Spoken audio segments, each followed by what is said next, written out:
I started to do this thing where I say to my kid, what was your rose today and what was your thorn? And that way, the rose is like the best moment of your day and the thorn is like the worst moment. But then you get to know what your kid's doing all day or like where their attention is. And then like it opens up a dialogue. So for me, those things have been very effective. Hi, everybody. Welcome to Habits and Hustle. We are going to be diving into a topic today that is very near and dear to my heart, and that is children and how to talk to them effectively. Basically, how to talk to your kids.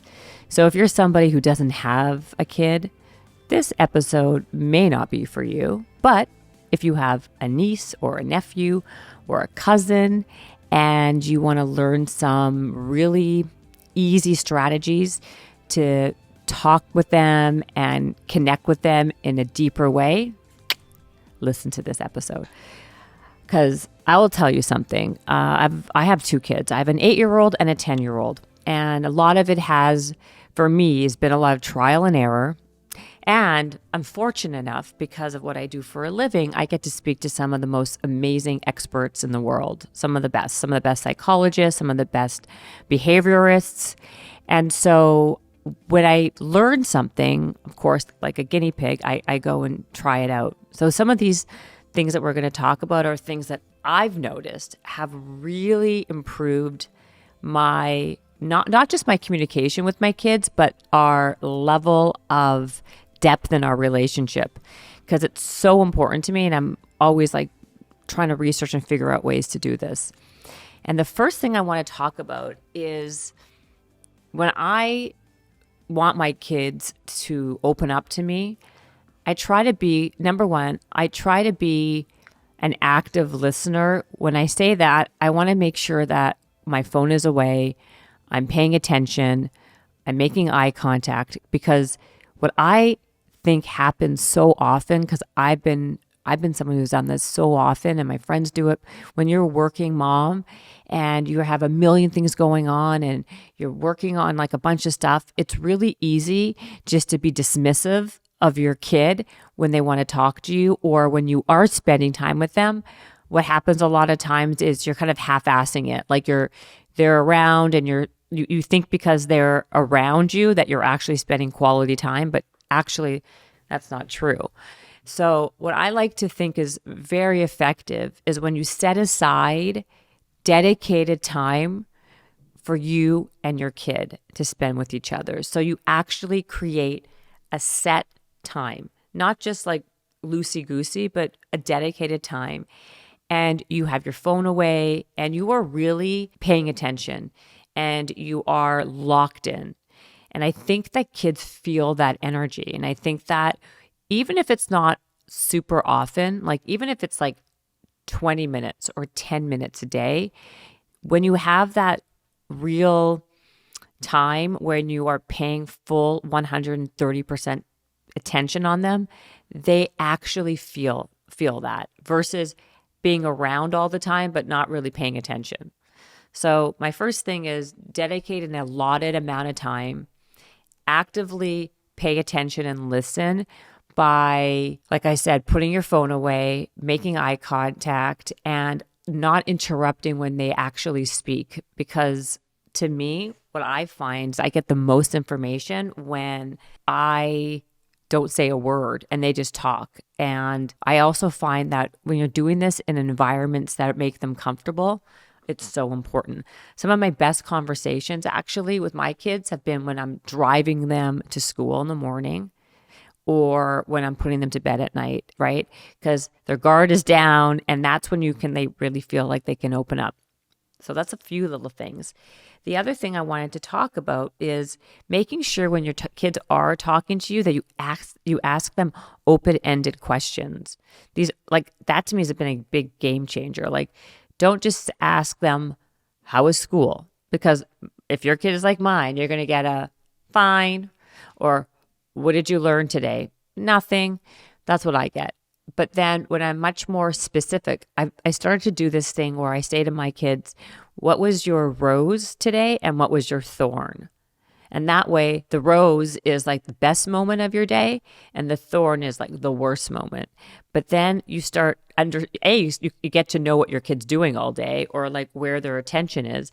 And then like it opens up a dialogue. So for me, those things have been very effective. And the other thing is that I found to be really impactful is when I share my own experiences with things.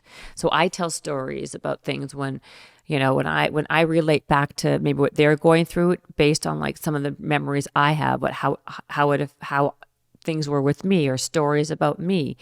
And I like to talk to my kids kind of like they're like mini adults. I'm not a big baby talker.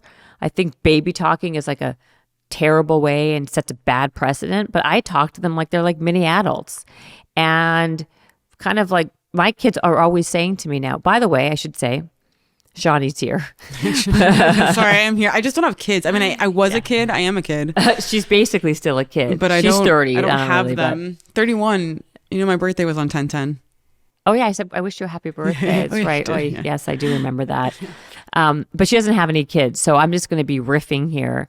But, she's nodding on the side. But I think that, anyway, I just wanted to kind of make I'll say your kids are very smart and it makes sense that you don't baby talk to them much. And I do notice a difference in my friends' kids who do baby talk to their kids versus the kids who have been just spoken to as normal people like forever. You can tell they're sharper. They use more complete sentences, and I think that your kids will engage with me on ridiculous topics. Well, because I think to your point, it's because I never treated them like babies. Yeah. I always try. I mean, again, I'm very age appropriate. I don't swear or anything like that. Don't get me wrong.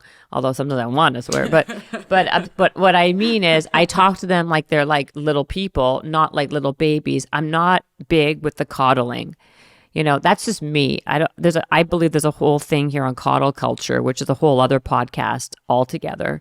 But I believe in not coddling my kids, giving them free reign to be independent.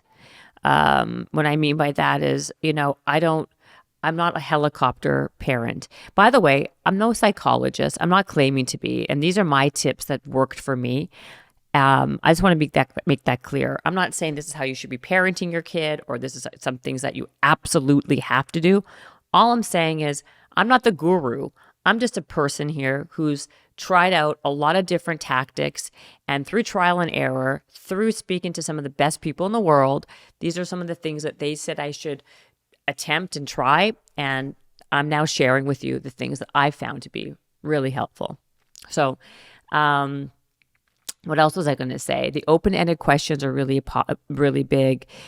Choosing an environment, like places like sharing my own experiences, picking environments where the kids feel comfortable to open up and they're like feel safe. Get your phone away from the conversation, and really like the dedicated time makes kids feel super special, I've noticed. And what I do is I take one of them each time a month for dinner by themselves, or take one for ice cream, or take, you know what I mean? Like you make these little special moments, and I think kids remember those things. So the other one is be patient and calm. That is really hard for me. I have it written down here. Be patient and calm, because it's really hard to lose your shit, especially when you got a lot on your mind. And if we can take a beat and a moment and just take a deep breath or walk away and then come back, I find that to be way more effective than yelling. I've done that many times. My kids get super anxious. It doesn't get me anywhere. I get unhappy, and it actually ends up making things worse.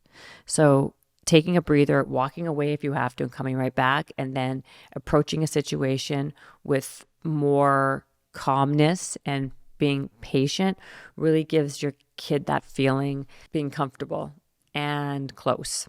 So I think those are the ones I really strongly believe in. Give them a shot if you have a kid. Shawnee, I know you, like I said, you don't have any kids, but do you want to add anything to that? I will say being around kids during this time has been really refreshing for me, just because obviously you can't really bring them like the gruesome bad news of everything. But what I have seen a lot of parents do is just kind of explain to their kids certain things that are going on. And sort of getting them involved to a general degree of just like feeling part of the community and doing things like that. And I think that's really awesome. But I think kids are smart. Kids are even smarter now than they ever have been before, and they will see through things. I think kids are super intuitive. Yeah. And they feel when things are real and authentic versus not. 100%. I want to just make one more comment, and then we can close this out. That when I was saying I want my kids to have a feeling of independence, what I mean by that also is like kind of respecting your children's boundaries. I think that is really, really important, because if that's what I meant, but not being a helicopter mom, right? I think that it seems like trite or silly, but I do believe that also creates more confident, bold, hear that? I haven't used that word in so long. I know, independent children. So wait, that's really important, by the way. Physical boundaries especially, I think, are really important to give your kids autonomy over that from a young age, to develop those skills of being able to say, no, I don't want to hug, and being respected for that, I think is actually really valuable. It's a lesson that I feel like a lot of people in my generation wish that they would have learned. Oh gosh, we were not. Okay, that's really fun. I want to say one funny story, not funny, kind of funny, I guess, just annoying. Make him funnier than what's happening now? I have this friend right now, a friend who always like forces her kids to like give me a hug and a kiss when they see me, like go give Jennifer, and she's like the kid is so awkward and uncomfortable, and they're like, go give her a hug and a kiss, go give Dylan a hug and a kiss, give Noah, like give the whole family, and she's like so uncomfortable, and it makes me uncomfortable, the kid's uncomfortable, and I'm like, lady, I'm not gonna say her name, like chill out, like I don't need the hug and kiss, and like the kid's doing it because she feels uncomfortable. It's like such a bad, weird, awkward, like just it's just bad. Dynamic. It's bad. It's like a weird thing. Don't do that. You're teaching your kid that they can't say no to physical things. Right. Like it's really a negative mentality to instill, and like no one should have to feel like they have to do things. Like there's no right or wrong greeting. In Japan, you bow. Do you know what I mean? In France, you kiss both cheeks, right? In Italy, I think you kiss 3. Like greetings are different everywhere. Here we have handshakes for business meetings. Like I think whatever greeting you're comfortable with in today's 2023, you should be able to use, and that includes kids. I like that. We're gonna end with that. By the way, please leave a comment. Let me know what you think. If you have any suggestions beyond what we just talked about, if you're someone who's a parent and you've had a strategy that worked, let me know. Please, I'd love it. I'd love to know. And please leave a review, because it really helps. I always forget to tell people that. So I'm telling you guys now. Thank you. Bye.